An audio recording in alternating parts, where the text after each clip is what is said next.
كلا إن كتاب الفجار لفي سجين وما أدراك ما سجين كتاب مرقوم ويل يومئذ للمكذبين الذين يكذبون بيوم الدين وما يكذب به إلا كل معتد أثيم إذا تتلى عليه آياتنا قال أساطير الأولين. أعوذ بالله من الشيطان الرجيم. بسم الله الرحمن الرحيم. الحمد لله رب العالمين والصلاة والسلام على سيدنا محمد وعلى آله وأصحابه أجمعين. Assalamu alaikum hürmetli kırındaşlarım. Hammelerinin ushbu ulug' cuma kunlari muborak bo'lsin. Alloh taolo bu kunda hammalarning qilgan ibodatlarini, yaxshi amallarini o'z dargohida qabul qilsin, duolarini ijobat qilsin. Alloh taolo hammalarga salomatchilik va xotirjamlik ato qilsin. Bugün biz Allah'ın izni bilen Mutaffifin suresinin 7. ayetinden 13. ayetiga kadar bo'lgan ayet-i kerimelerinin tefsirini kısaca bayan kılımız. Allah Teala ötken hafta okugan ayet-i kerimelerde tarazide, ölçemde kişilerin hakkını elvagan, kişilerin hakkını yiyen ve azlık yani az bir şekilde başkalarının hakkını yiyen kişiler hakkında toxtulup ular kıyamet günüge işenmemdi. Kıyamet günü Allah Teala'nın aldığı berip kül insanlar hesap verdiğin şunda kattık ağırçılık gün var. Bu günde Allah'ın aldığı berişki işenmemdi diyen idi. Yani eğer işengen olsaydı bunda kılmaydı, kişilerin hakkını yemekti diyen oldu. Bugünkü ayet-i kerimelerde ana şunda kişilerin ki akıbetinin kandak bulduğanlığı. Ular bu işini kılıştaki sebep, en çok sebepinin şu kıyametki hakiki işenmegenlik için kıldığanlığını Allah Teala bayan kıldı. Estaizu billah. Kella inne kitabel fuccari lefi siccin. Kella, hergiz undaq emas. Ular, o kişilerin hakkını yigitçiler oylagandek, kılgan iş kılgan perdege ketadigan, onun sorak sualı bulmaydigan, hesabı bulmaydigan, yevaganla yevalgan bundaq bulmaydı. Kella'nın yeni bir manisi hergiz undaq kılmışsın, kişilerin hakkını undaq elvanmışsın, kişiler bilmey kaldı, köymey kaldı, dep azgını hakkının bulduğu binçilik hakkını elvası dep undaq kılmışsın. O az körengen bilen, az bir hakkını algan bilen Allah Teala onu yazıdı, onun cezası ağır oldu. İnne kitabel fuccari lefi siccin. Hakikat şu ki bu fuccarlarının, bu günahkarlarının, aşındak kişilerin haklarını yıvagan, kişilerge nahakçılık kılgan, bundak günahkarlarının kitapları yani kılgan işleri lefi siccin, elbette siccin diyen bir çoğun bir kitapnın ki hem hamma narsa xotirlanadigan, hech qanday narsa unutilib qolmaydigan, mayli cho'ng bo'lsin, mayli kichik bo'lsin, mayli oshkor qilgan bo'lsin, mayli maxfiy qilgan bo'lsin, hech qanday narsa unutilib qolmay, hammasi xotirlanib, hammasi yozilib saqlanadigan bir kitobda yoziladi. O insanlar bu dünyada qilib oldim, etib oldim degan bilan, mening qilganimni boshqalar ko'rmadi degan bilan, bu Alloh taolo uning qilgan bu ishlarini hammani yezib saqlab qo'ydi.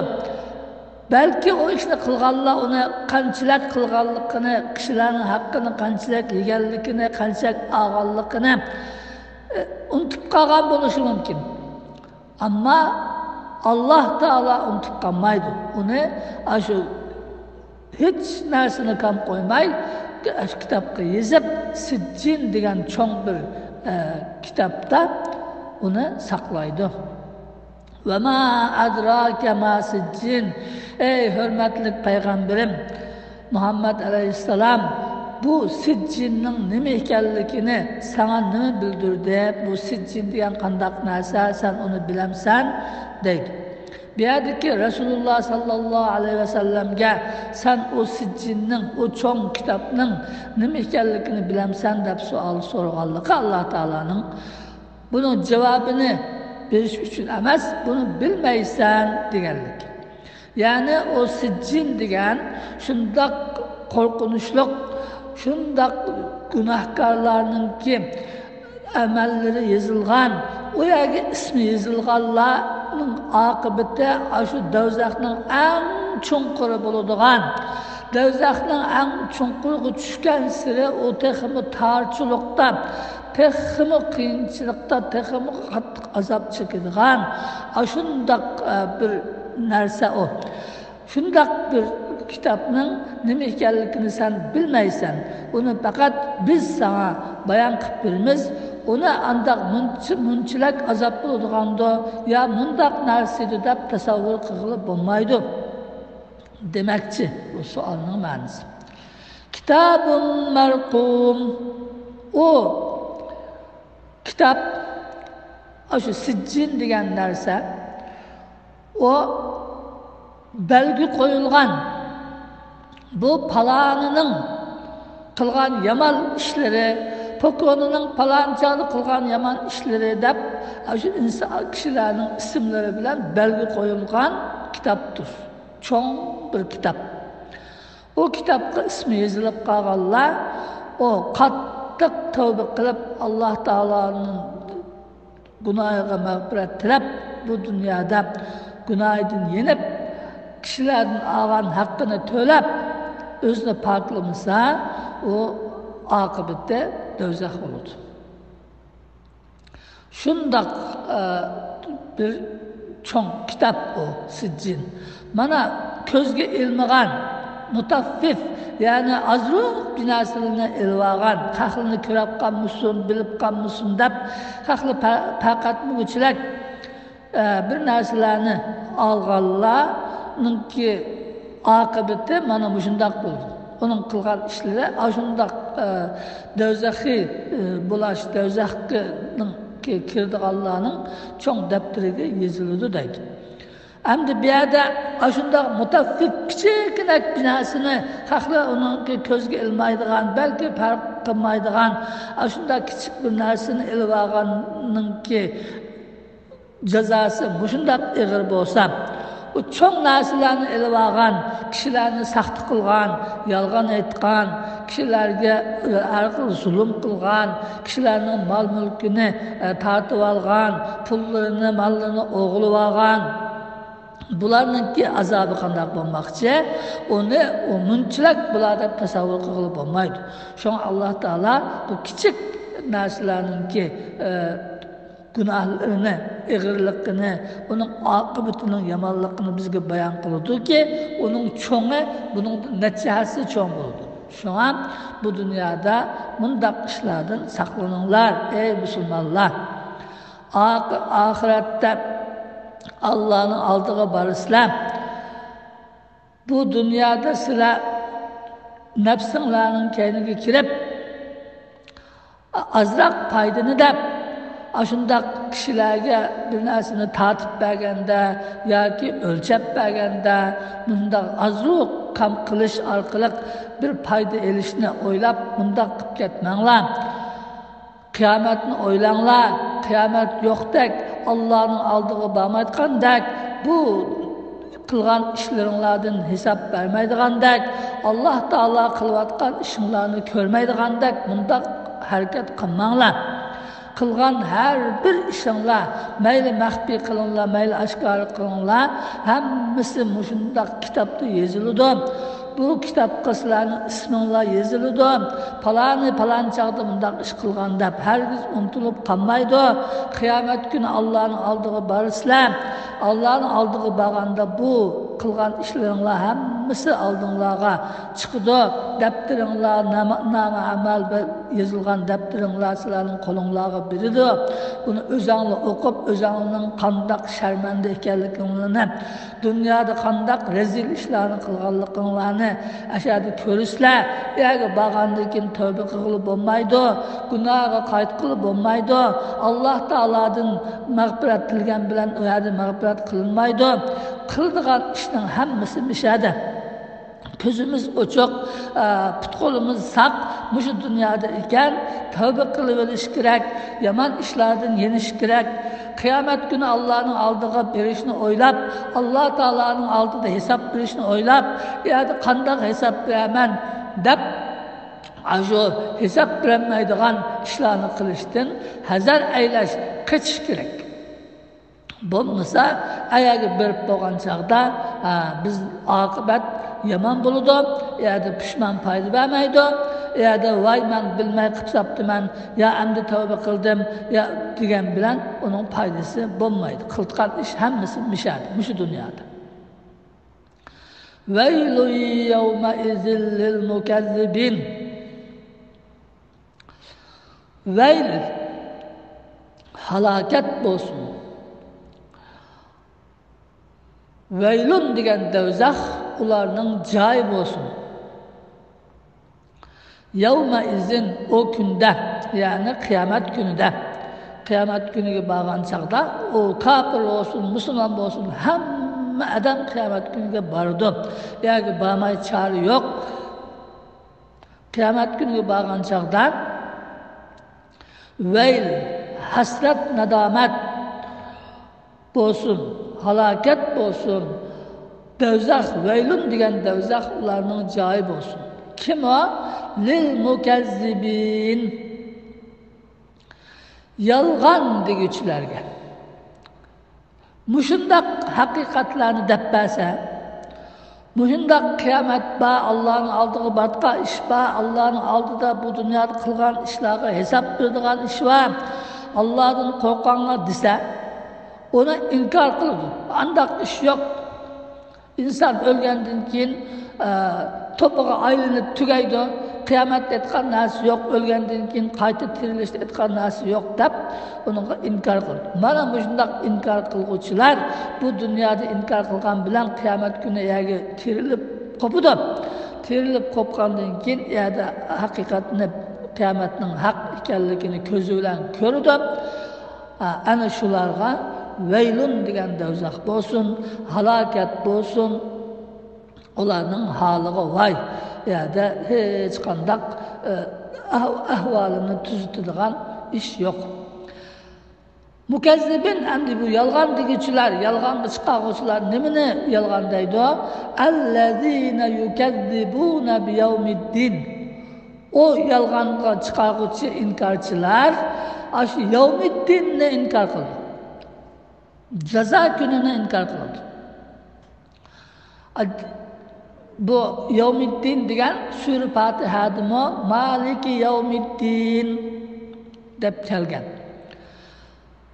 Allah Taala shu jazo kunining din degan jazo verish qilgan ishninki natijasiga qarab yaxshi yoki yomon qarshiligini, badalini, natijasini beradigan kun degan. Shu Yevmiddin jazo kuniga yaxshi ish bo'lgan bo'lsa, yaxshilikning mukofotini ko'radigan yaman ish qilgan bo'lsa, yamanligining jazosini ko'radigan shu kunga inkor qildi. Bundaq kun yo'q deydi. Agar yuqorqi oyat o'tgan haftami, o'tgan oyatmi deganidoq, shu kishilarning haqqini elib olishdan qo'rqmagan, kishilarning haqqini shundoq ko'rsatmay, az bo'lsin elib olganlar, shu qiyomat kuni Allohning oldiga berib, mushu qilgan ishlarimizning odamlar haq egisi ko'rmagan bilan Alloh ko'rib turdi. Mushu ishdan Alloh bizni hisob oladi deganga ishongan bo'lsa, edi uni qilmaydi deganidik. Shuningga bu gunohkorlar, fojirlar buningki o'sha gunoh qilishdan qo'rqmay, shunda gunoh qilishga jur'at qilganligi, shuningki shu jazo kuniga qilgan ishiningki jazosini oladigan kunga inkor qilguvchilar. Inkor qilganligi uchun shundoq har xil cho'ng kichik gunohlarni, jinoyatlarni ishlashdan qo'rqmaydi, uningga jur'at qiladi deydi. Demak, bu gunoh ishlashninki eng cho'ng sababi Allohdan qo'rqmaslik. Allohdan qo'rqmaslikning eng cho'ng sababi Allohning oldiga berib, mushu qilgan, mushu dunyoda qilgan ishlarining jazosini ko'radiganligiga ishonmaslik. Shuning uchun o jinoyatchilar, gunohkorlar har turli gunohlarni qilishdan qo'rqmaydi, uningga jur'at qiladi. Va ma yukazzibu bihi illa kullu mu'tadin asim. İnkar qilmaydi o qiyomat kunini, o jazo beriladigan qilgan yaxshilikning mukofoti, yomonlikning jazosi beriladigan kunni inkor qilmaydi, magar har qanday gunohkor haddidan oshquchi va gunohkor inkor qiladi deydi. Qiyomat kunini Allah'ın aldığı berishni, Allah'ın aldığı qilgan ishidan hisob berishni, bu qilgan ishininki jazo mukofotini ko'rishni faqat shu gunohkor haddidan oshganlar inkor qiladi. Nimishqa shu gunohni davomlashtirish uchun o inkor qilmasa, uni rost deb o'ylasa qilolmaydi o gunohni. Onunki hakikaten kıyamet var, hakikatte Allah Teala'nın aldığı berip hesap beriş var, onun cezasını kılgan işinki yaman işlerinin cezasını görüş var da işenge eden onlar günahını kılamaydı. Şu günahını kılgan özünki cinayetini devamlaştırış için haddiden eşiş, çektin eşip gitiş, kishilarga zulm qilish, o'zining haqqini elish bilan kifoya qilmasdan boshqalarning haqqini elish, shundoq gunohlarni qilguvchilar bu qiyomatni inkor qildi. İza tutla alayhi ayatuna qala asatirul awwalin. O gunohkorlarga, o shundoq haddidan oshgan gunohkor insonga bu qiyomat va unda qilmag'in deb Alloh taolaning oyatlari o'qib berilsa, shu Qur'on o'qib berilsa, u Qur'on o'qib uningga qiyomatning ahvoli bayon qilib berilsa, nima deydi o haddidan oshquchi? Qala asatirul awwalin. Bu avvalqilarninki, burunqilarninki hikoyasi, burunqilarning qapqagan safsata bu. Dünya yaratılğılı neçi milyon yıl olağı. Şundan tartib shundoq qiyomat bor deb kelgan quruq gaplar deydi.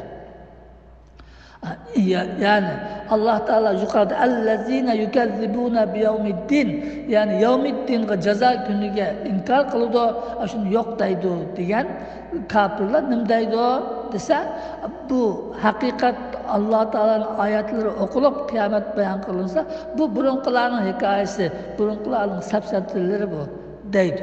Bu haqiqat emas deydi. Buningga ishonmaydi. Yolg'onchi, yolg'onga chiqarganning ma'nosi mana shu. Shu ishonmaganligi uchun Qur'onga amal qilmaydi. amal qilmagandan undaq adamdan her türlü cinayet, her türlü günah sadır buludu. Şoňa bizde konularda Allah'tan korkmagandan kork deyilgan gap var. Allah'tan korkmagan adamdan korkuş gerek. Çünkü o Allah'tan korkmagan adamın koldan her türlü cinayet kirdi. Allah Teala bizni bundaq akide, bozuk akidelerden saklısın.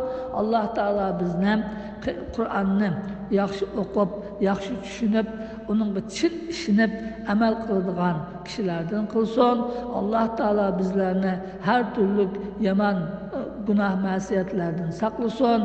Kişilerin hakkını bilip bilmeyi yapsilişten saklısın. Allah Teala kıpsagan günahlarımızı mağfiret kılsın.